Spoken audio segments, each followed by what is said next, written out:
राधे राधे। श्री हरिदास श्री कुंज बिहारी। कैसे आप सभी लोग? आई होप कान्हा जी की कृपा से आप सभी लोग अच्छे होंगे और स्वस्थ होंगे। आज है 2 नवंबर जो कि देवउठनी एकादशी है। देवउठनी एकादशी 1 नवंबर को भी मनाई गई थी और 2 नवंबर को आज भी मनाई जा रही। तो आज हम लोग मना रहे हैं 2 नवंबर को एकादशी, देवउठनी एकादशी। मैं पहले गंगा जल से ये साफ कर रही हूँ, जो कि हम लोग ये घर को लीपते पोछते हैं। तो मैंने गंगा जल से छिड़काव, वैसे तो मैंने पहले अच्छे से झाड़ू पोछा कर दिया है, फिर भी मैं गंगा जल से साफ सफाई करके अच्छे से ये छिड़काव करके पोछ दिया है, ताकि हम इस पे यहाँ पे अपना रंगों से, या आपके पास जो भी हो, इसे कहते हैं गेरू। ये लाल रंग का गेरू है और ये वाइट वाला, इसे जैसे कहते हैं कि खड़िया भी बोलते हैं, काफी लोग खड़िया भी बोलते हैं। तो मैं इससे यहाँ पे देव बनाऊंगी और इसको पाटे को, चौकी को, पटरे को, जो भी आप बोलते हैं, तो इसको लीप के अच्छे से साफ कर दिया है मैंने गंगा जल से छिड़क करके। तो आप लोग भी इसी तरीके से सिंपल सरल पूजा विधि कर सकते हैं, जिससे कि ठाकुर जी हमारे घर में जो निवास करें। और आज 4 महीने के बाद उनको योग निद्रा से उठाया जाएगा, जो कि योग निद्रा में जो ठाकुर जी शयन कर रहे थे। तो कहते हैं कि आज के दिन देवशयनी एकादशी को जब ठाकुर जी सोए थे 4 महीने की योग निद्रा में, तो आज उनका देव उठान, यानी कि आज देव उठेंगे।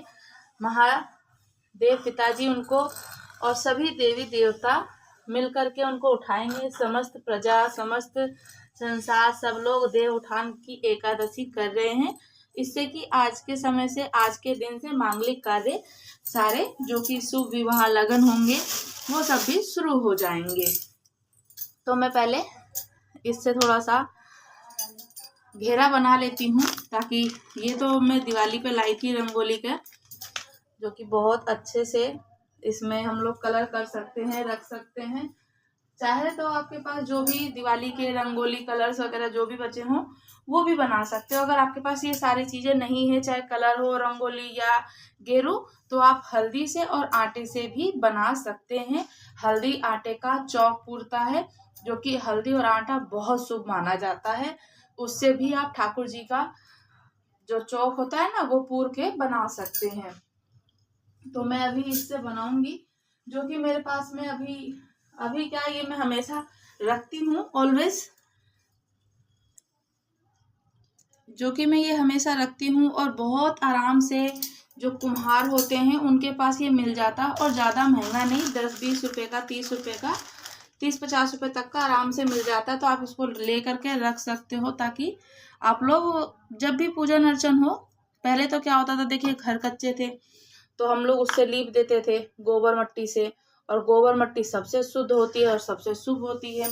तो अब तो हर घर में फर्श और ये है, तो हम लोग इसी से ही कर सकते हैं, ताकि ठाकुर जी को आसन दे। और ये बहुत अच्छा होता है, जिससे कि इनकी पूजन अर्चन में हमारी जितनी भी पॉजिटिव एनर्जीज होती हैं, वो सब इंक्लूडेड होती हैं। तो मैंने अब इससे एक छोटा सा गोल सा एक पारा बना लिया है। अब इस पे आप चाहे कोई भी कलर डिज़ाइन बना सकते हो, भाई जो आता हो। मुझे इतना बढ़िया से डिज़ाइन वगैरह तो आता नहीं है, सो जैसे भी आएगा वैसे बनाया जाएगा। और ये मैं इस तरीके से कर दे रही हूँ। और ठाकुर जी आज उठेंगे तो उठेंगे, उसी के साथ में हम लोग परात में कहते हैं, परात, चम्मच, सारी चीज़ें उनको उठाएंगे बजा करके। खूब अच्छे से उनके दर्शन होंगे, रात्रि भर जागरण होगा।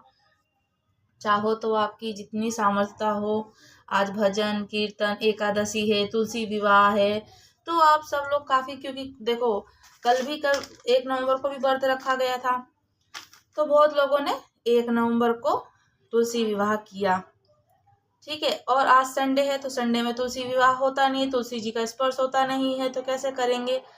तो तुलसी विवाह ना करके, जो कि एक समय दिया गया है 5 बजे के बाद से आप तुलसी का विवाह कर सकते हैं। तो मैं इसमें अब बना रही हूँ चरण, ठीक है।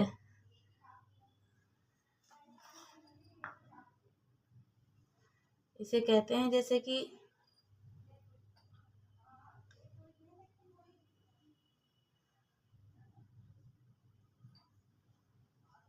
ये बन रहे हैं हमारे लक्ष्मी जी के चरण।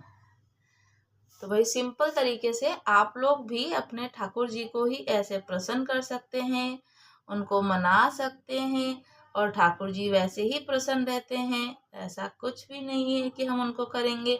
उनकी सेवा अर्चना, धूप दीप नैवेद्य, और साथ ही साथ में आजकल जैसे कि कार्तिक चल रहा है, तो कार्तिक माह में ठाकुर जी तो बहुत प्रसन्न होते हैं। उनको प्रसन्न करने के बहुत सारे वो है उपाय। तो अभी हम लोगों ने, हाँ मैं बता रही थी, चर्चा चलते चलते देखिए चल जाती है। अब कहते हैं कि 5 संडे वाले दिन तो नहीं कर सकते हैं पूजा, तुलसी पूजा। तो संडे के दिन तो हम तुलसी पूजा नहीं करेंगे, पर जितनी भी पूजन अर्चन है सारी उनको सामग्रियां हैं उनको समर्पित करेंगे तुलसी महारानी को। और करने वालों ने कल भी जो करा है, तो एकादशी की तुलसी का विवाह करवाया है। और साथ ही साथ में इसी प्रकार से आप लोग भी कर लीजिएगा। उनको जितना भी श्रृंगार का 16 श्रृंगार का सामान होता है वो सब समर्पित कर दीजिए। और 5 बजे के बाद से, जो आज शाम को 5 बजे के बाद से बोला है कि हम तुलसी पूजन कर सकते हैं, तुलसी विवाह कर सकते हैं। पर तुलसी जी को संडे को तो स्पर्श करते नहीं हैं, तो उनको आप पूजन अर्चन करिए, धूप दीप दिखा दीजिए और उनको सारी सामग्रियां समर्पित कर दीजिए। और तुलसी महारानी से क्षमा मांगिए, जो भी हमसे गलतियां हुई है क्षमा करें। हमसे जाने अनजाने बहुत सी गलतियां ऐसी हो जाती हैं जो ना चाहते हुए भी, पर हम,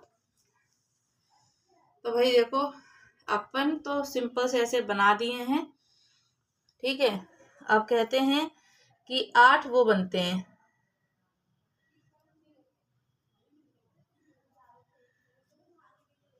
देव उठते हैं ना, तो देव उठान में 8 देवता बनते हैं। देवी देवताओं को सबको इस तरीके से आप किसी भी प्रकार से बना सकते हैं।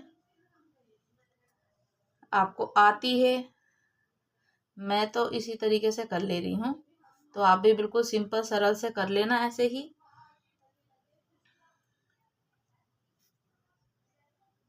ये ठाकुर जी के चरण बन रहे हैं, श्री जी के, और हमारी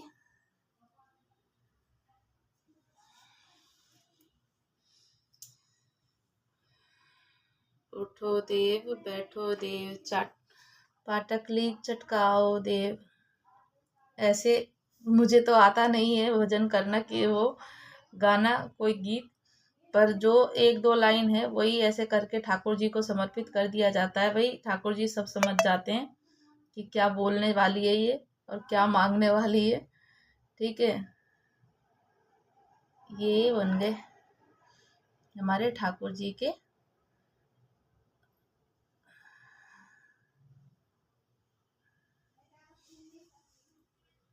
ठीक है।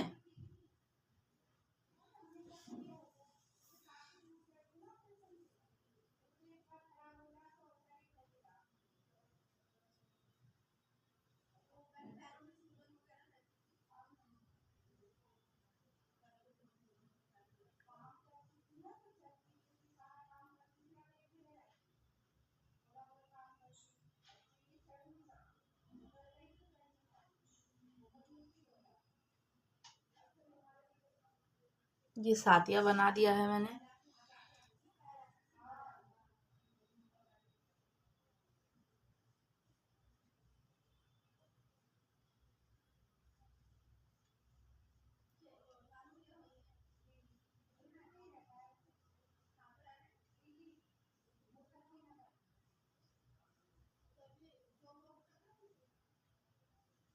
ये बन गई सातिया।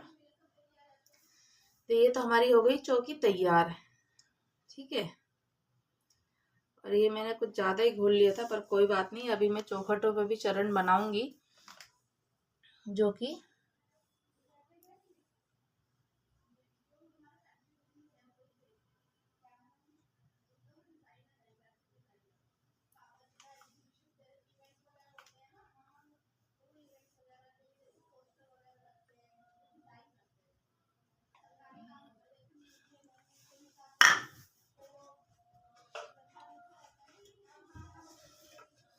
अब आपके पास जो भी पटरा हो, आसन हो या चौकी हो, जो भी हो, मेरे पास तो ये पटरा है, तो ये मैंने पटरा लगा दिया है ठाकुर जी के लिए। इस पे आप लाल पीला कोई भी वस्त्र बिछा दीजिए, लाल हो या पीला हो। ठाकुर जी को मैंने यहाँ पे विराजमान करना है, तो मैंने ये वस्त्र बिछा दिया। ठीक है, और इस वस्त्र को बिछाने के बाद में हम इनको ठाकुर जी के, आपके पास में अगर प्रतिमा है, चित्रपट है या ठाकुर जी स्वयं है, तो आप उनको वहां पर विराजमान कर दीजिए। ठाकुर जी की जो भी आपके पास में चित्रपट हो श्री लक्ष्मी नारायण जी की, सो मैंने ये यहाँ पे रख दिया है। अब मैं आपको दिखा देती हूँ थोड़ा सा। ठीक है, अब मैंने ठाकुर जी की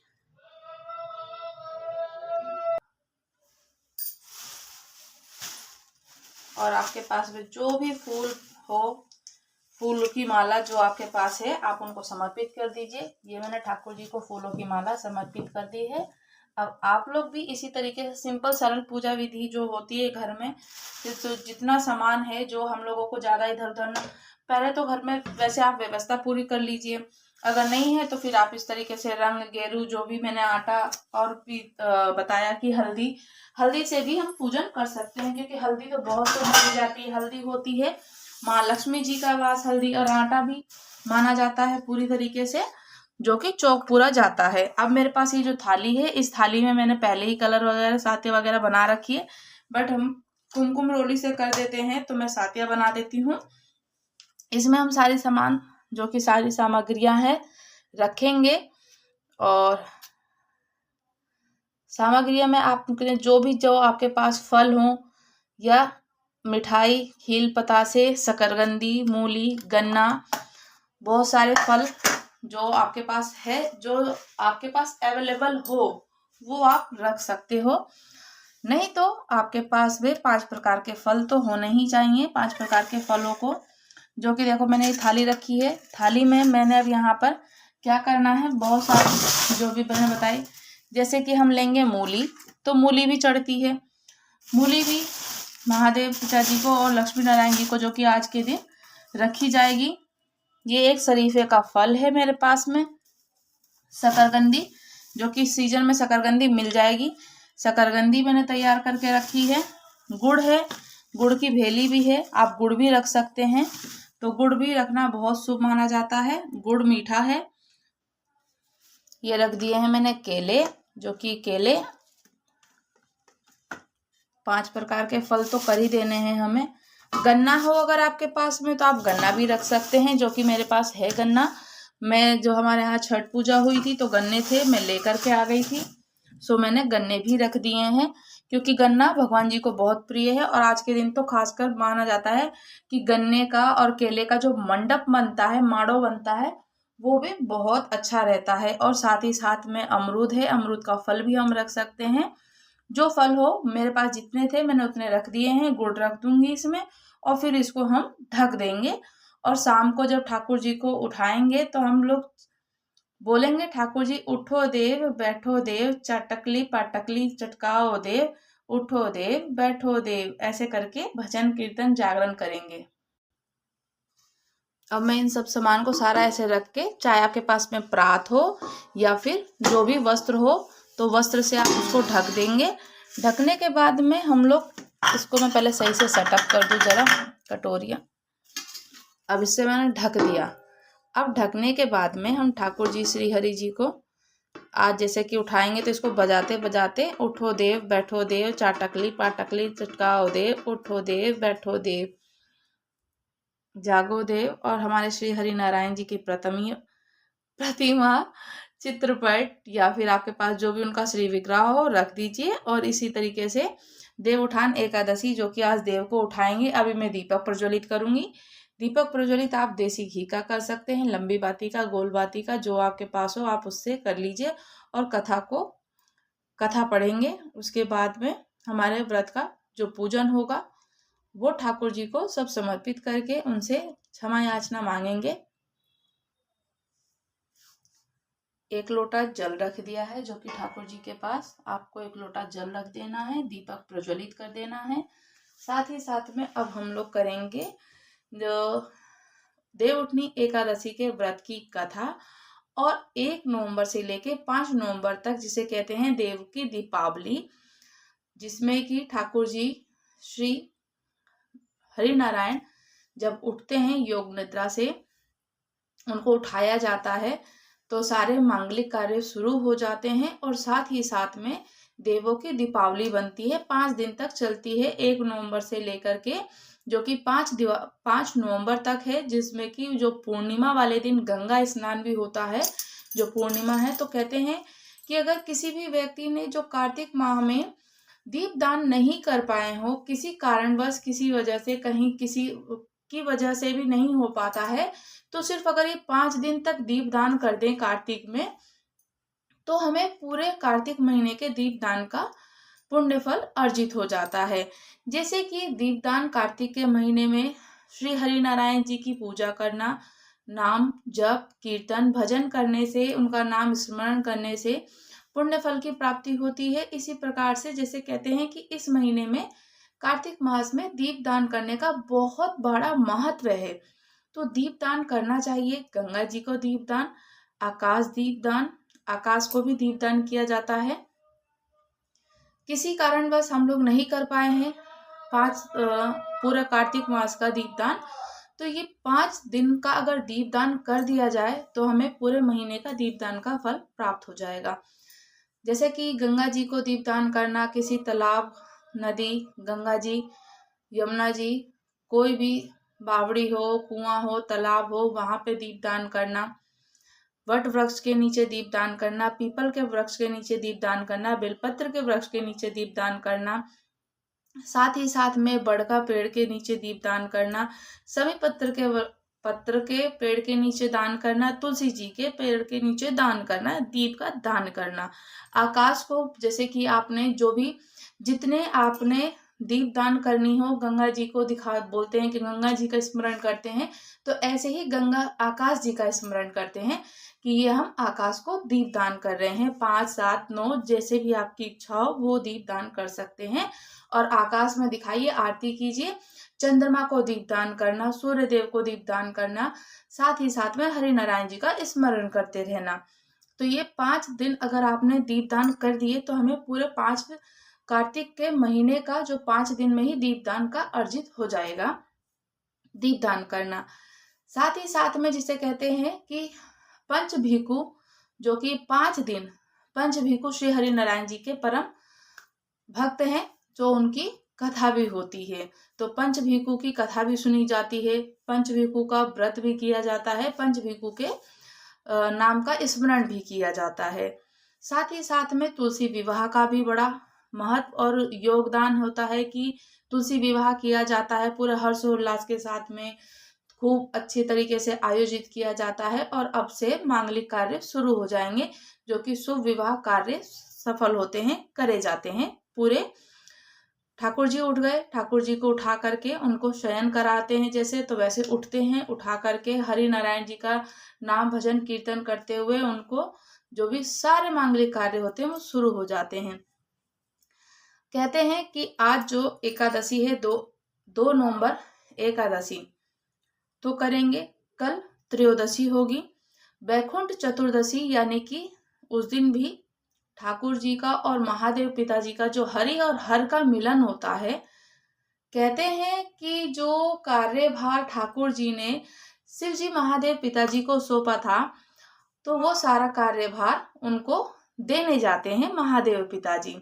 तो आज एकादशी, 2 नवंबर की एकादशी, आज देवता को उठाएंगे सभी लोग मिलकर के, उनसे क्षमा प्रार्थना करके भजन कीर्तन जागरण करते हुए उठा लेंगे।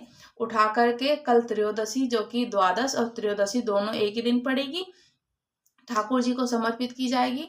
और जो 4 नवंबर को वैकुंठ चतुर्दशी मनाई जाएगी, तो वैकुंठ चतुर्दशी में हरि और हर का मिलन होता है। हरि और हर के मिलन में क्या होता है, महादेव पिताजी को उस दिन बेलपत्र समर्पित, जैसे कहते हैं हम करते हैं, तो महादेव पिताजी को उस दिन तुलसी समर्पित की जाती है। तुलसी का पत्र, तुलसी की मंजरी वो समर्पित की जाती है और ठाकुर जी को बेलपत्र समर्पित की जाती है।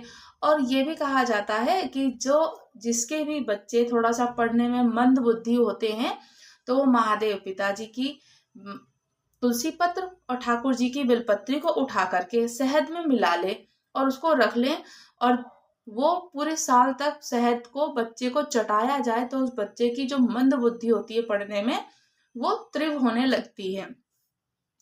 तो आप लोग इस तरीके से ठाकुर जी को 4 नवंबर को बैकुंठ चतुर्दशी जो मनाई जाएगी, ठाकुर जी को बेलपत्र समर्पित कीजिएगा और महादेव पिताजी को तुलसी पत्र या तुलसी मंजरी समर्पित कीजिएगा उनको। उससे आप लोग ठाकुर जी की पूजन अर्चन कीजिएगा बैकुंठ चतुर्थी। और 5 तारीख को पूर्णिमा होगी, तो 5 तारीख को पूर्णिमा पे गंगा स्नान होगा। गंगा स्नान पे आप जब भी जाएंगे तो दीपदान जरूर कीजिएगा गंगा के। कहते हैं कि उस दिन देवों की दीपावली, और अपने घर पे भी फिर आकर के हम करेंगे 5 वृक्षों के नीचे मंदिरों में जा करके। कार्तिक के महीने का जो शुभ पुण्य फल प्राप्त है वो किसी महीने में नहीं है। सबसे बड़ा महाप्रिय जो है ठाकुर जी को कार्तिक का महीना है। महादेव पिताजी के साथ साथ ठाकुर जी का भी पूजन होता है और ठाकुर जी के साथ साथ महादेव पिताजी का भी होता है। तो आज के दिन जो पूजन अर्चन होता है, ये पंचभिगु की कथा, हरिनारायण की कथा, शिव जी का पूजन अर्चन, जितना भी जो भी शुभ कार्य हो वो कर सकते हैं और उनको दीपदान करना अवश्य होता है। चलिए अब हम लोग पढ़ेंगे देवउठनी एकादशी के व्रत की कथा, क्योंकि सारी चीजें मैं एक में ही इंक्लूड कर दे रही हूँ, क्योंकि अब हम लोग अलग अलग से नहीं बोल रहे हैं। जो कि ये वाली जो देवउठनी आज हमने करी है 2 तारीख को, तो 2 तारीख को जो देवउठनी एकादशी है, उस एकादशी का जो कल का पारण होगा 3 तारीख को, 3 नवंबर को सुबह 5:07 पर द्वादश का ये एकादशी समाप्त हो जाएगी। देवउठान एकादशी या प्रबोधनी एकादशी भी कहते हैं। सबको पता है कि एकादशी का व्रत करने से कितने पुण्य प्राप्त होते हैं, कितने गुणा और कितने हजार अश्वमेध यज्ञ के फल की प्राप्ति होती है। जैसे अभी हमने दिया बाती करी है, ठाकुर जी को आरती करने के बाद अगर हम कपूर की जरूर आरती करनी चाहिए, कपूर से जरूर उनको, तो कहते हैं 1000 अश्वमेध यज्ञ के जो फल की प्राप्ति होती है वो तत्क्षण मिल जाती है। तो ये भी कर लेना है। देवउठान एकादशी का महत्व। धर्मराज युधिष्ठिर कहने लगे कि हे भगवान, मैंने कार्तिक कृष्ण एकादशी अर्थात रमा एकादशी का सविस्तार वर्णन सुना। अब आप कृपया करके मुझे कार्तिक माह के शुक्ल पक्ष की एकादशी के विषय में बताइए। इस एकादशी का क्या नाम है, इसके व्रत करने का क्या विधान है, इसकी क्या विधि है, इसको व्रत करने से किस फल की हमें प्राप्ति होती है, कृपया सब कुछ विधान पूर्वक से कहिए। भगवान श्री कृष्ण बोले, कार्तिक माह के शुक्ल पक्ष में विवाह के दिन आने वाली इस एकादशी को विष्णु प्रबोधनी एकादशी, देव प्रबोधनी एकादशी, देव उठान एकादशी, देव उत्थव एकादशी, देव उठनी एकादशी, कार्तिक शुक्ल एकादशी, प्रबोधनी एकादशी कई सारे नामों से पुकारा जाता है। ये बड़े बड़े पापों का नाश करने वाली इसका महत्व मैं तुमसे कहता हूँ, बड़े ही ध्यान पूर्वक से सुनिएगा। देवउठान एकादशी के व्रत की कथा। एक राजा के राज्य में सभी लोग एकादशी का व्रत रखते थे। प्रजा और नौकर चाकर से लेकर पशुओं तक एकादशी के दिन अन्न नहीं दिया जाता था, सब निराहार रहते थे। एक दिन किसी दूसरे राज्य का एक व्यक्ति राजा के पास आकर बोला, महाराज कृपया करके मुझे नौकरी पर रख लीजिए। तब राजा ने उसके सामने एक शर्त रखी कि ठीक है, रख लेते हैं, किंतु रोज तो तुम्हें खाने को सब कुछ मिलेगा, पर एकादशी को अन्न नहीं मिलेगा। पर एकादशी को तो अन्न बिल्कुल नहीं मिलेगा। उस व्यक्ति ने उस समय हाँ कर ली, पर एकादशी के दिन जब उसे फलहार का सामान दिया गया तो वह राजा के सामने जाकर गिड़गिड़ाने लगा, महाराज इससे मेरा पेट नहीं भरेगा, मैं भूखा ही मर जाऊंगा, मुझे अन्न दे दो। राजा ने उसे शर्त की बात याद दिलाई, पर वह अन्न छोड़ने को तैयार नहीं हुआ। तब राजा ने उसे आटा, दाल चावल आदि नित्य सारे सामग्री वह नित्य की तरह नदी पर पहुंच गया, उसको दे दिया गया और वो नदी पर पहुंच गया सारा सामान लेकर। स्नान करके भोजन पकाने लगा। जब भोजन बन गया तो वह भगवान को बुलाने लगा, आओ भगवान, भोजन तैयार है। उसके बुलाने पर पीताम्बर धारण किए हुए भगवान चतुर्भुज रूप आ पहुंचे और प्रेम से उसके साथ भोजन भी करने लगे। भोजन आदि करके भगवान अंतर्ध्यान हो गए। वे अपने काम को चला गया। 15 दिन के बाद अगली एकादशी को वह राजा से कहने लगा कि महाराज, मुझे 2 गुना सामान दीजिए। उस दिन तो मैं भूखा ही रह गया। राजा ने कारण पूछा तो उसने बताया कि हमारे साथ भगवान भी तो खाते हैं, इसलिए हम दोनों के लिए ही सामान पूरा नहीं होता। यह सुनकर राजा को बड़ा ही आश्चर्य हुआ। वह बोला, मैं नहीं मान सकता कि भगवान तुम्हारे साथ खाना खाते हैं। मैं तो इतना व्रत रखता हूँ, पूजा करता हूँ, पर भगवान ने मुझे कभी दर्शन नहीं दिए। राजा की बात सुनकर बोला, महाराज, यदि विश्वास ना हो तो साथ चलकर देख लीजिए। राजा एक पेड़ के पीछे छिपकर बैठ गया। उस व्यक्ति ने भोजन बनाया और भगवान को शाम तक पुकारता रहा, परंतु भगवान नहीं आए। अंत में उसने कहा, भगवान, यदि आप नहीं आए तो मैं नदी में कूदकर अपने प्राण को ही त्याग दूंगा। लेकिन भगवान नहीं आए। तब वह प्राण त्यागने के उद्देश्य से नदी की तरफ बढ़ा। प्राण त्यागने का उसका दृढ़ इरादा जान शीघ्र ही भगवान प्रकट होकर उसे रोक लिया और साथ बैठकर भोजन करने लगे। खा पीकर वे उसे अपने विमान में बिठाकर अपने साथ धाम को ले गए। ये देख राजा ने सोचा कि व्रत उपवास से तो तब तक कोई फायदा नहीं है जब तक मन शुद्ध ना हो।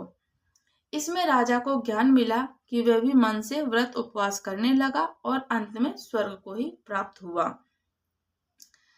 देवउठान एकादशी के व्रत की जो कथा है, पढ़ने से और सुनने मात्र से ही हमारे सारे कष्ट और संकट दूर हो जाते हैं। देवउठान एकादशी के व्रत की दूसरी कथा। एक राजा था, उसके राज्य में प्रजा सुखी थी।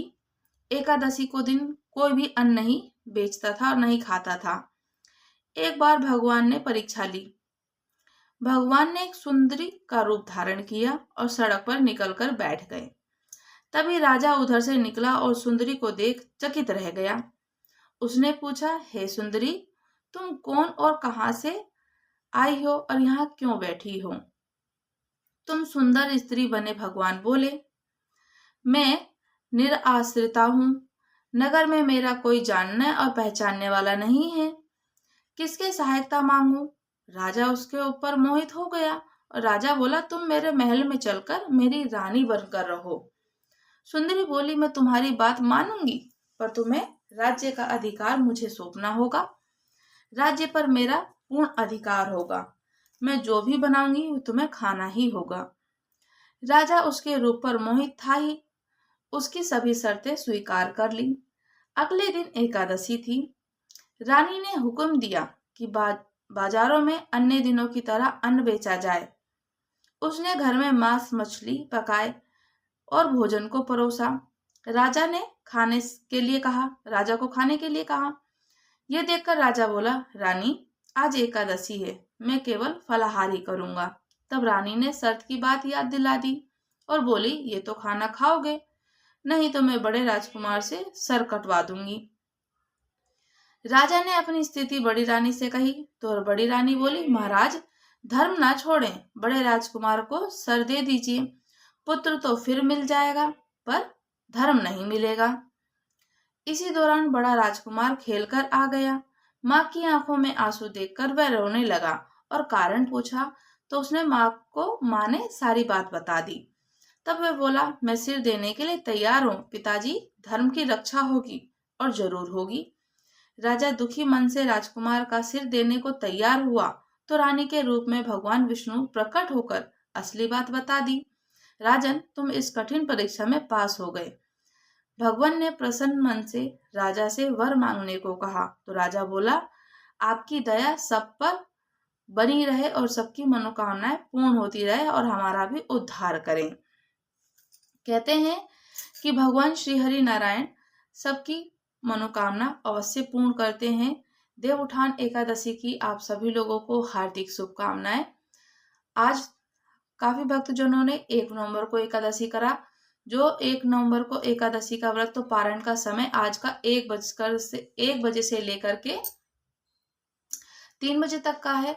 और जो 2 नवंबर को करेंगे, कल 3 नवंबर को 5:07 पर समापन होगा, तब पारण कर सकते हैं।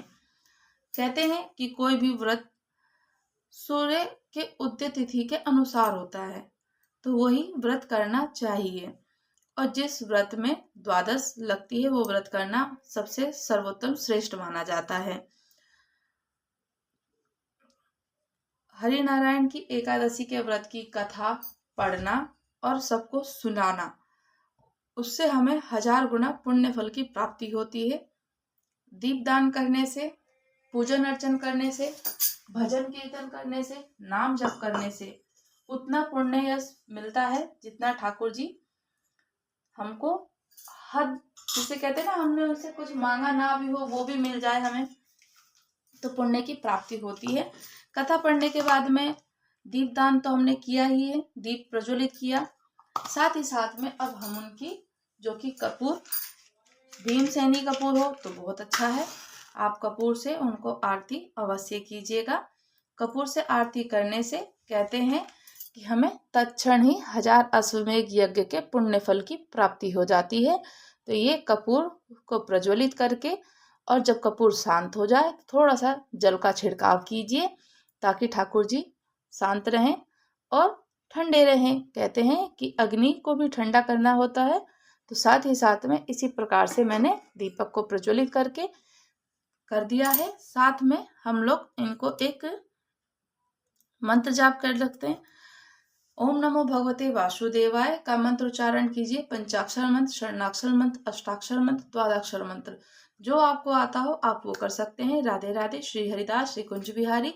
देवउठान एकादशी के व्रत की आप सभी को बहुत बहुत शुभकामनाएं, और तुलसी विवाह की भी आप सभी को बहुत सारी शुभकामनाएं। ठाकुर जी की कृपा सभी पर बनी रहे और सबकी मनोकामनाएं पूर्ण होती रहे।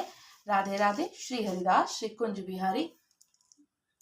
अगर आप लोग हमारे चैनल पर नए हैं तो चैनल को लाइक, शेयर, सब्सक्राइब करना तो बिल्कुल मत भूलिएगा, और मुझे कमेंट्स करके जरूर बताइएगा। राधे राधे।